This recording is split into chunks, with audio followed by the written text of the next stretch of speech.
We're breaking down the early transfer portal craziness today, including a potential top 5 pick in 2026 who's headed to Lexington.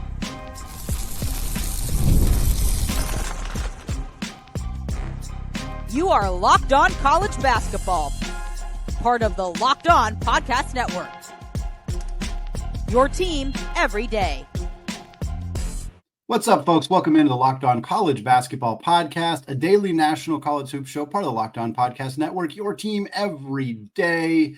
I'm Andy Patton, your host today, joined by Leif, Thulin, our regular guest, and the host of the Locked On College Basketball Game Night Show. You are joining us at the place to get your college basketball content every single day. I want to remind you all to check out the show ad-free on Amazon Music and give a special shout out to those everyday listeners and those of you hanging out with us in the Locked On College Basketball Discord channel. Today's episode is brought to you by FanDuel. Right now, new customers can get $250 in bonus bets when your first bet of $5 or more wins.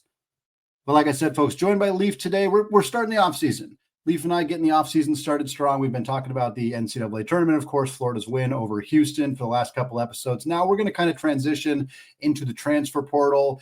For today's show, we'll start talking some coaching changes, NBA draft declarations, more portals. Probably going to be the big conversation for at least the next couple of months here on Locked On College Basketball, as we have over 2,000 players already out in the portal and tons who have already committed. And that's what we're going to talk about today. Leif and I are each going to talk about 2 transfer moves that we love in the first segment. Then we're going to talk about 2 transfer moves that we're intrigued by, which could go lots of different ways. And then we'll close out the show talking about a pair of transfers who are in the portal, but as of this recording, have not actually made a commitment. We'll talk about how we feel about those 2 players in particular. Leif, I'm going to let you start it off. Gave you the floor to pick a player that you like their move in the transfer portal. Who you got to start us off?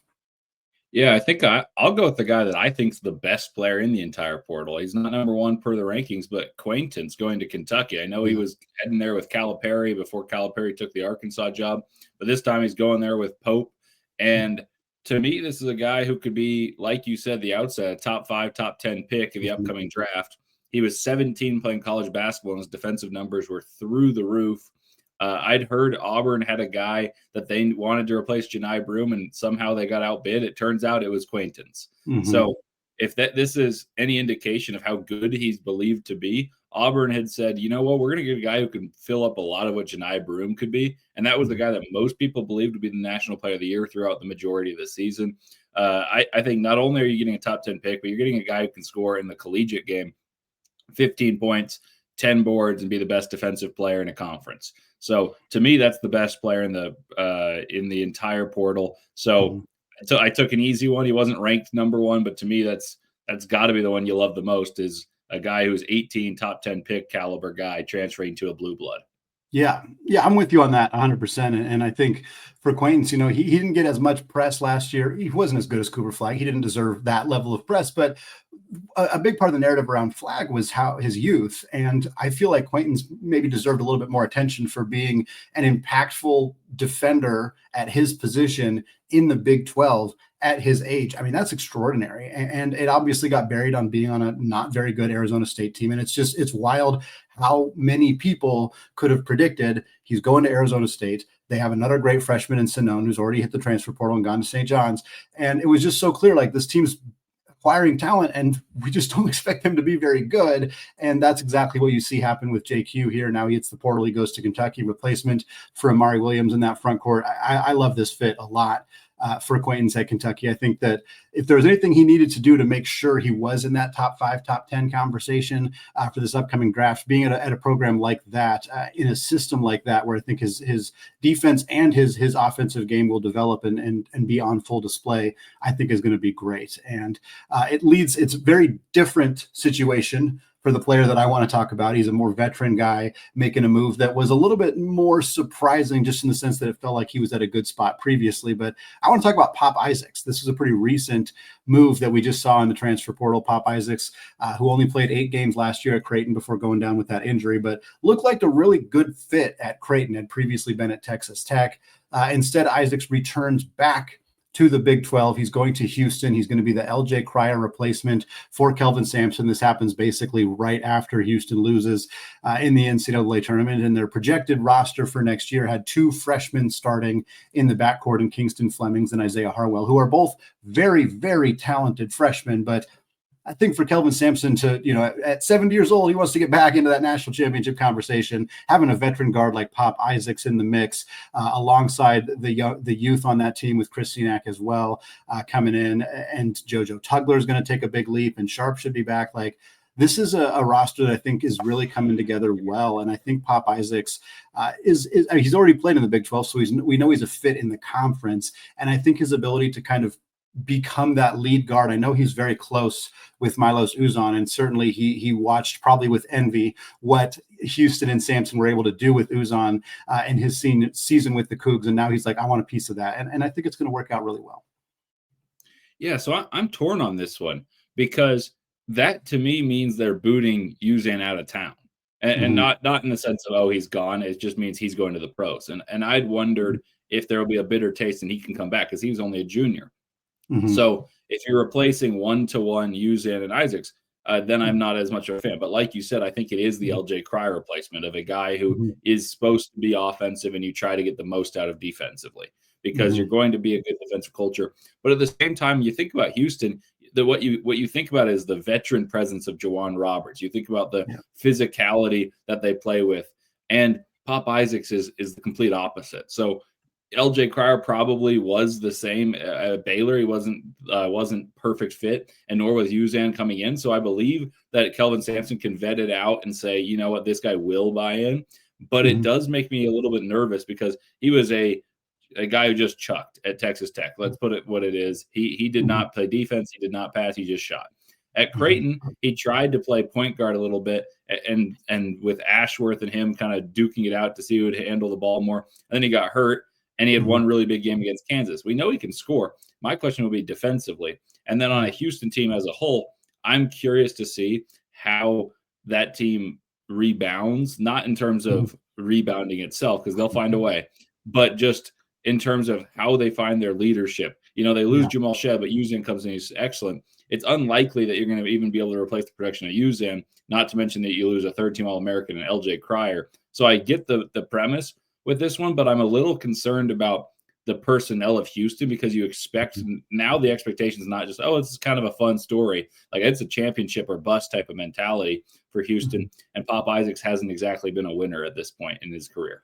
Yeah, I think those are reasonable concerns to have. It's one of those things where you're kind of late getting into the portal because you were playing so long, which is obviously a great thing, but then you got to kind of quickly snap up whoever wants to be there. And Isaacs, it sounds like he's very interested in Houston because of his relationship with Uzan. And so it's like you get this senior guard who, has had a lot of success, has played in your conference, who wants to come to your school. Like, yeah, you're going to snap that up, but Sampson's got to figure out how to make sure all these pieces fit. I do think eventually it'll work, but I agree it doesn't seem quite as seamless, although not everybody had the expectation that Uzan would be as good as he was at Houston coming from Oklahoma. So maybe Isaacs can make a similar adjustment, but I agreed his style of play up to this point, it'll be interesting to see how it fits at Houston. I think that's maybe the best way to put it at this point, but I certainly have a lot of confidence in Kelvin Sampson's ability to get players to buy into his system and to do what he wants to do, which is where I think that, frankly, for both these guys, for Quaintance at Kentucky and for Isaacs at Houston, I think the coaching staff gives me confidence that these players will adjust to the roles that they're being asked to fill and should have a lot of success. But what we want to do now, Leif, is talk about maybe some transfers that we're not as confident about, or at least we're more intrigued by how this might potentially go for them. Specifically, we're going to talk about UConn. They got some holes to fill. They went out and got a young guard from the SEC. Could it work better than Hurley's big guard addition last year, which was kind of a little bit of a flop? We're going to talk about that coming up here in just a second. But first, folks, the NBA playoffs are almost here, and FanDuel is giving new customers an incredible way to get in on the action. Right now, when you join FanDuel and place your first $5 bet, you'll get $250 in bonus bets if that bet wins. I love how FanDuel makes betting super easy, whether it's picking my favorite team, diving into player props, from three-pointers to steals to assists. FanDuel has so many ways to bet your favorite player props. Plus, after the game tips off, you can even combine live prop bets into a same-game parlay for your chance to win big. And folks, 2026 championship odds already out. Duke is your leader at plus 1,000. Houston comes in next at plus 1,200. Not sure if those were before or after Pop Isaacs. Louisville and Purdue are next at plus 1,400. Kentucky, and then BYU with superstar freshman AJ Dibansa coming in. They're both next at plus 1,600. If you like any of those, if there's other teams you think you should put some money down on, don't miss out. Head to FanDuel.com and claim your $250 in bonus bets today. All right, folks, segment 2, still Andy Patton, still joined by Leif Thulin here on the Locked On College Basketball Podcast, and we're still talking early transfer portal moves. We talked Jayden Quaintance going to Kentucky from Arizona State. We talked Pop Isaacs going from Creighton to Houston in the first segment. Now we got a couple other transfers to talk about here, ones that we're a little bit more intrigued by. And Leif, I'll send the floor to you to talk about a player moving over to the UConn Huskies. Yeah, so my intrigue begins and ends with the similarities in stature and statistics to one of the best transfers in modern history. And I know there's not that much of a precedent for it, but Tristan Newton has a claim to be the best transfer ever. I'd argue it's probably Janai Broom, but the reason I'm intrigued by Silas Demary is I think Dan Hurley realized what he was missing after having Tristan Newton. And I'm not saying that Silas Demary is a first-team All-American like Tristan Newton was, but when Tristan Newton came to Connecticut, he was hey, he can fill it up and shoot a little bit, rebound a little bit, assist a little bit, but he might be inefficient. We're going to go for this guy, play him next to Andre Jackson, who could be a facilitator, Adama Sanogo. And then they had Alex Caravan and Klingon show up as freshmen. They won it all. And Jordan Hawkins was great too. So then the next year he burst onto the scene. My intrigue about Silas Demary is because UConn noticed the issues of a non-scorer in Hassan Diarra operating. He's a gritty player, plays hard, does his best, but that's not what UConn needed. They need someone who had the eyes for the rim, could put pressure on the rim and knock down threes at a higher percentage clip and get a few more rebounds, play defense. Diarra was good at that, but he doesn't have the requisite size. So my intrigue really stems from the idea of UConn's trying to recreate what brought them that formula that Dan Hurley referenced and winning 2 championships. Yeah, you don't have a Stephon Castle. You don't have a Donovan Clingan, both top 7 picks in the NBA draft. But I think you can try to find guys that play similarly to those who had you humming at the way that UConn was when winning. They were 37-4 a few years ago. I think that Silas Demary is a guy who can shoot the ball very effectively, 37% from 3, scored 13.5 points per game in an SEC that made 14 teams represented in the NCAA tournament. So I think Dan Hurley is really trying to recreate and stir the pot, find the magic once more. And I'll be very curious to see how adept Silas Demary is at playing UConn basketball as opposed to kind of the run and gun that Georgia was. UConn's got the meticulous offense, but I think he's got some of those prerequisites you can't teach: size, shooting, and just distribution that Tristan Newton had before. Yeah, the Tristan Newton comp is great. Obviously Newton was coming from a mid-major, and so there was a little bit more question about, how he could perform on a bigger stage. Clearly that was put to rest very early in his tenure. He was fantastic during his time at UConn. I think it's a great call to have him on that list, if not at the very top of the list of the best transfers in the modern era, because he was incredible and the catalyst for them winning those championships. And what I like about Demary is the size that he has. He positionally 6'5". He can play the point guard position. He's not going to get bullied by bigger guards in the Big East. And I think he is that kind of Hassan Diarra replacement, that starting one. But I also, kind of made a reference in the teaser to the Aiden Mahaney of it all, a guy who came in last year, who, I think was expected to fill a bigger role than he ultimately did, because he struggled with the physicality of the Big East. He struggled defensively in that conference, and the offense just wasn't really consistent from him. He's a decent shooter, but he was struggling to get downhill. And I think you look at a guy like Demary, who's proven it in a conference like the SEC. And I mean, for those who know me, I'm not an anti-WCC person by any stretch, but Mahaney was coming from a system that I think shielded his challenges, shielded his inability on the defensive end because of their pace and their style and everything. And I think it didn't work for him at UConn. He's already back in the transfer portal, and it sounds like he's going to make a commitment here fairly soon. But Demary, I think, is much more of a UConn style player. And I think that he's really going to be a quality fit in Danny Hurley's system.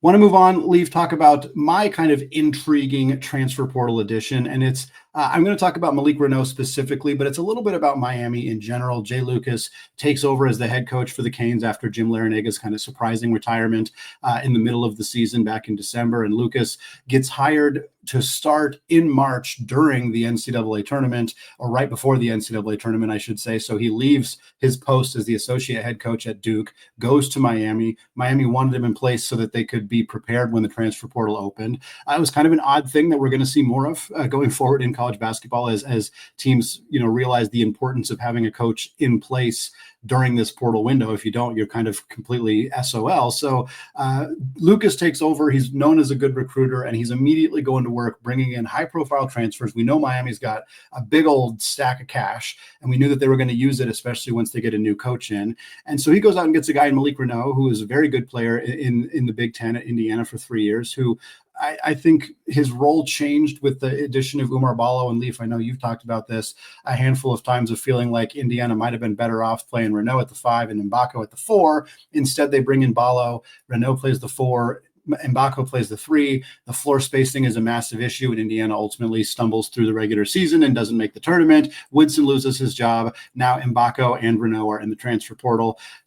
Kind of a predictable thing that could have happened. And the reason I'm intrigued by Reneau to Miami is because we don't know yet exactly what Jay Lucas's system and what his offense and what his kind of style is going to be. And I think that Reneau coming in is a pretty obvious sign of like, we want to have this low post presence. We want to have a big who can score around the rim, who has that touch, but who also can facilitate a little bit. Reneau's a good passer, and I think they can utilize him a handful of different ways. And they go out, they not only get Reneau, they also get Trey Donaldson, comes over from Michigan. Nobody really expected him to be in the portal, and he goes over there. They get Ernest Uday from TCU to be their starting center. They get True Washington, that just happened, from New Mexico.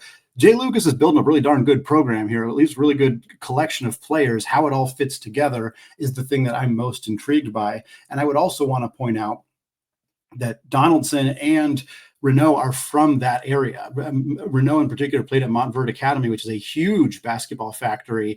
And the fact that Lucas went out and got a kid who has a connection to Mount Verde is a huge kind of development in that pipeline for Miami. If Lucas can continue to utilize that relationship to recruit out of Montverde, he is a successful recruiter. He was the head recruiter at Kentucky. He did a lot of recruiting for Duke. He brought the Boozer twins to the Blue Devils for next year. Like, he has recruiting pipes. And if he's got the pipeline at a place like Montverde already, that's a little scary. If you're a team in the ACC, like, this program might be back sooner rather than later. And already they have a starting lineup that looks like it's going to be a heck of a lot better than last year's team. Even when they lose Nigel Pack, they lose Jaleel Bethia. Like, this is going to be a bit of a scary team. And Reneau, I think, is going to be, if not the catalyst for their success next year, certainly one of them. So I've always liked Reneau as a player. I like his skill set. I actually think if I really dug up some tweets, there might be a tweet saying, I think that both Reneau and Trey Kaufman-Renn will be all Big Ten guys. Yeah. And so obviously Trey Kaufman-Renn, he hit that as soon as, and that was during both of their freshman years, when one was behind TJD and one was behind Edey. Yeah. And Trey Kaufman-Renn, TKR, was a third-team All-American. So that was good. Reneau, I felt like, got displaced, as you alluded to, with Oumar Ballo playing the 5, because that's what he's good at. He's too quick for the true bigs, and he's too strong for power forwards. So I like the fit at Miami. I think he'll have a chance to show what he has. I was a little frustrated by Uday following suit, though, because it's the same situation. But Uday is a little less of a only paint guy. Like, yes, he does his work there, but he's kind of a run and jump guy, whereas Ballo's a carve out space and beat you to the spot type of guy. So I think Reneau individually is a talent. This is a roster that I don't expect necessarily makes the tournament, but going from the doldrums in which Miami was in to middle of the ACC is certainly a jump. And could they make the tournament? Absolutely. I don't think they quite the horses that Louisville did, because I've seen some people compare, Miami's now the new Louisville because Louisville went from the doldrums to the tournament. Now, Louisville had more people on the team last year that came up from winning programs, and they had a collective of talent that was a full roster as opposed to just kind of 4 or 5 people. But I like Malik Reneau. I think you're spot on. This is an intriguing situation in Miami and as a whole.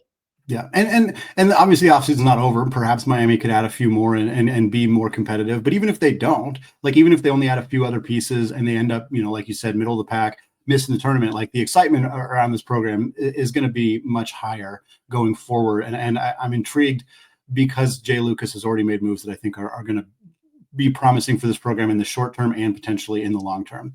Leif, want to move on, talk about a pair of transfers to close out the show that have entered the transfer portal, but again, as of this recording, have not committed yet anywhere in the transfer portal. Maybe some names we weren't expecting to be in the portal, or we're just interested to see where they're going to land. We're going to talk about that coming up here in just a second.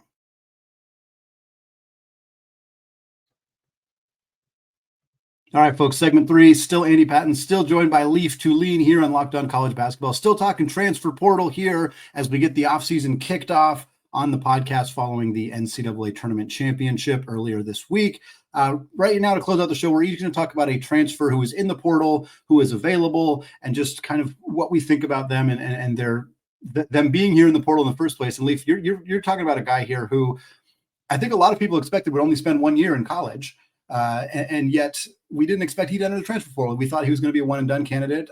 And we're going to kind of break down what happened for Ian Jackson at North Carolina as he's now in the portal and some potential places for him to land. What do you think about Ian Jackson here?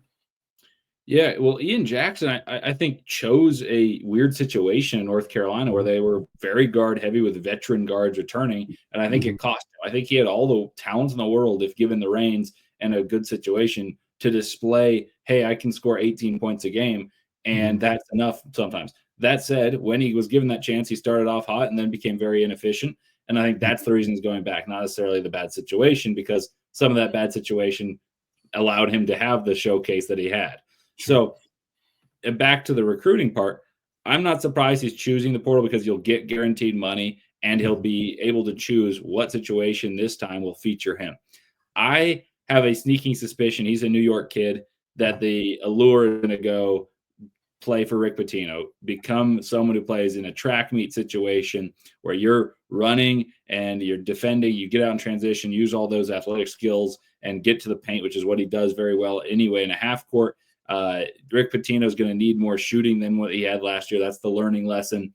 And it'll be very funny if you're a North Carolina fan. I mean, not really. So I'm just poking fun at Isaac in this. But if Simeon Wilcher and Ian Jackson turn into the new Peyton Siva and Russ Smith. So that's what I'm rooting for. It's funny in my notes here, which Leif is not looking at. I have Ian Jackson, and then underneath it, I just have St. John's. That's literally the only thing that I had written down. So I'm glad you mentioned that. I think it feels like a very almost too obvious fit. The Pitino needs guards. He's got a couple guys graduating. Obviously, Lewis enters the transfer portal. He needs 3-point shooting. Ian Jackson was 39.5% in a system that, I don't think necessarily helped his skills. I mean, the 3-point shooting I think is legit, and I think it'll absolutely play at St. John's in their half court. He'll also get to get out and run more, like you said. I think it really is a fit for him, even without the New York side of it all. The fact that he's from New York, I think the overall appeal of St. John's system and their needs in terms of a player like him, and of course getting to play for Pitino, if they can pony up a bag for him, I mean, he's also going to be able to display that NBA caliber skill. Like you can get drafted out of St. John's very easily. So there's a lot to really like about that fit. And I'd be surprised if he ended up somewhere else, just because I think that this fit does make the most sense for him. And I think he could have still probably, and you would know more on this, so I'll actually toss it to you again. It seems like he still would have been a guy who would have gotten drafted, but instead of being a lottery pick, he was going to be maybe, 20s, maybe even like early second round. And you can get a lot of guaranteed money in the portal, and you're not necessarily going to get that guaranteed money, especially if you slip to the second round. Were you kind of feeling like his draft stock was at a point where it maybe made sense for him to come back? Yeah. So the issue for me in evaluating this is I was pretty low on Ian Jackson to begin with. And I didn't like the commitment to North Carolina because of the clogging of tons of guards with the ball in their hands. So I didn't know how he'd play if he wasn't ever the guy. So I ended up with him around 20 to start the season. So when I drop him, it turns out to be around 40, as opposed to some other people I may have an evaluation of, he could still be picked in the 20s. So the consensus was he was dropping. And I think that the proof in the pudding's JT Toppin comes back. He could be a late first, early second. He gets $4 million to stay at Texas Tech in Lubbock. Well, he's at North Carolina, so he could get money by coming back, or he can explore the portal, say who's going to pay me and who's going to showcase and feature me. So aside from the New York ties, like you mentioned, I do think St. John's is a big market. They have pace and the idea of playing with more spacing. And I actually think Joseph Sagnon, or Joseph Sagnon, I should say, is one of the other guys I considered for most intriguing along with Silas Demary. So quick aside here is I think that could be an amazing backcourt between those two and Simeon Wilcher. So I think that could be a really fun backcourt. And he's actually, as we're recording, I just looked on Twitter, he's got a visit lined up for Sunday and Monday with the Johnnies. Nice. So there's a pretty good chance he's committed by Monday to St. John's. Wouldn't be surprised at all about that. I think that that's a really good fit for him, like we said, in a lot of different ways. Leif, the guy that I want to talk about here is leaving the USC Trojans. It's another 6'4" guard like Ian Jackson, a freshman, sort of. He was a redshirt freshman last year. That's Wesley Yates III. Wesley Yates originally committed to UW, missed the entire season at Washington because of a foot injury. They turned over their coaching staff. He had committed there in part because his cousin was on the staff. So when they turned over the coaching staff, he hit the portal. He goes to USC, and he was kind of an afterthought in USC's very transfer heavy class. I think they had like 11 or 12 different transfers come in, and because Yates hadn't played the previous year, he wasn't really getting a ton of attention, but he had a tremendous season for USC. And his overall numbers, 14 points, 3 boards, about 2 assists, 44% from 3 are great, but he dominated in the second half of this season. When Eric Musselman finally figured out what he had in Wesley Yates and started turning him loose, literally right as the calendar flipped to 2025. USC played 20 games in the year 2025. In those 20 games, Wesley Yates averaged 18 points and shot 49.5% from 3. That included 30 points at Purdue. USC went to Mackey and he hung 30 on the Boilermakers. He had 27 points on perfect 4 of 4 shooting from 3 against Rutgers in the Big Ten tournament. Yes, I know Rutgers is not great, but that's still a very, very strong performance for Yates. This kid is tremendous. He's really, really good. Lots of teams that are going to be interested in him. It's leaning Kentucky. I'm saying that because he's very close friends with Jaylen Lowe, who transferred there from Pitt. They were former teammates. They've already commented on Instagram, like, should we play together? And also, if you're Mark Pope, this dude's tailor-made for your system. He's a bigger guard. He's super physical, but he's also a lights out three-point shooter. He can bend the defense. He can get to the free throw line. He's 82% from the line. Like, this dude would excel in Mark Pope's system. It's not a guarantee that he's going to go there. He was recruited heavily by a lot of schools in Texas out of high school. He was recruited heavily by Gonzaga out of high school, among others. Like, this kid he's going to have a lot of options, but I would not be surprised if him and Lowe team up at Kentucky. And oh boy, that could be really, really scary for other teams in the SEC having to go up against these Wildcats. Yeah. And the issue that I'm seeing is how does someone like that not get any attention? He put up 17 points per game in Big Ten play. Like, that's so hard to do. And you look at, I'm so happy you brought him up, because you look at these transfer rankings and he's not even in the top tier of where you see a freshman. And that's why I think Jayden Quaintance is the number 1 guy who's also going to Kentucky, is because that guy did it at 17 years old and can put up so much more significant stats as he matures and plays for a better basketball team. So you look at a guy who puts up 17. He may not score 17 out of Kentucky, but he can put 17 up and play the winning basketball style. I love that idea. If he goes to Kentucky, that's a huge get.